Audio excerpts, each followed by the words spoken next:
Le chômage à Paris et à Lyon en 1831. Scène de chômage à Paris, d'après un dessin de Charles Traviès paru dans le journal La Caricature du 27 octobre 1831. Lithographie conservée au musée Carnavalet à Paris. Scène de chômage à Lyon, d'après un dessin de Charles Traviès paru dans le journal La Caricature du 5 janvier 1832. Lithographie conservée au Centre historique des Archives nationales. Des ouvriers en guenilles attendent une embauche incertaine dans un silence oppressant. Cette scène de chômage, parue le 27 octobre 1831, défie les conventions de représentation pour montrer un rassemblement d'ouvriers sans ressources, tel qu'il en existe alors à Paris, place de Grève. Si le terme réalisme est apparu en littérature, il n'existe pas encore en peinture.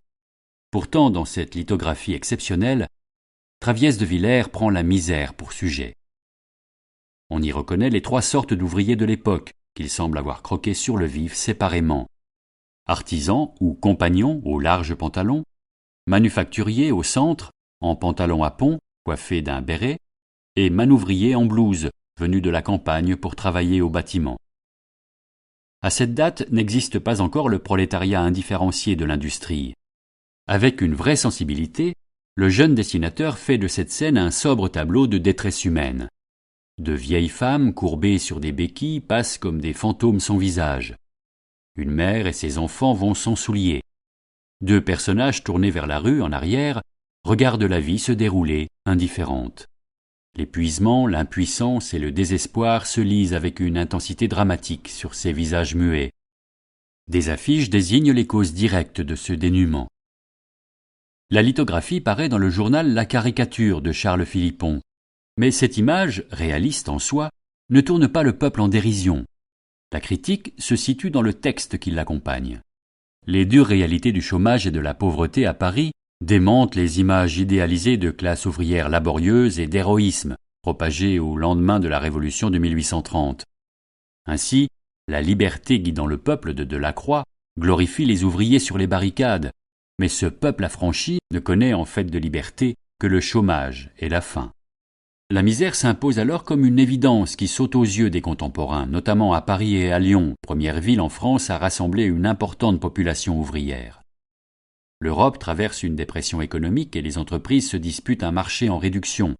Les employeurs compriment les salaires mais disposent d'une main-d'œuvre toujours abondante en raison du chômage constant d'une partie des ouvriers.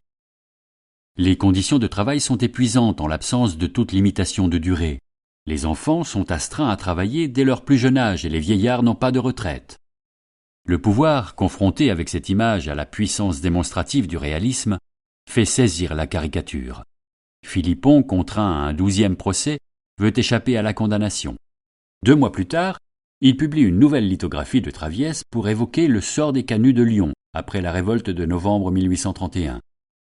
Soucieux de se montrer moins offensif, il garde la même composition mais change de registre. Le garde national ventripotent qui prend sa prise de tabac en tenant le parapluie, emblème satirique du roi Louis-Philippe, relève franchement de la caricature. Escorté d'un molosse qui porte un collier à pointe destiné à protéger des morsures de loup, il surveille ces misérables chômeurs comme des bêtes dangereuses. En face de ce groupe grotesque, les canuts, aux vêtements minces, transis par le froid glacial de Lyon sous la neige, gardent les mains dans les poches. Un jeune homme assis raisonne un enfant qui tient 2 pavés. Une femme penchée distribue de la nourriture. Avec astuce, cette seconde image du peuple ne montre ni invalide ni guenille, mais se borne à railler l'intervention de l'armée à Lyon pour réduire la grève. Elle minimise la critique sociale.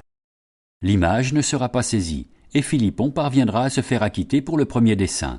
Jamais plus il ne publiera d'images réalistes, son commerce de journaux et d'images satiriques ne pouvant rien retirer de l'exposé des souffrances propres aux classes laborieuses.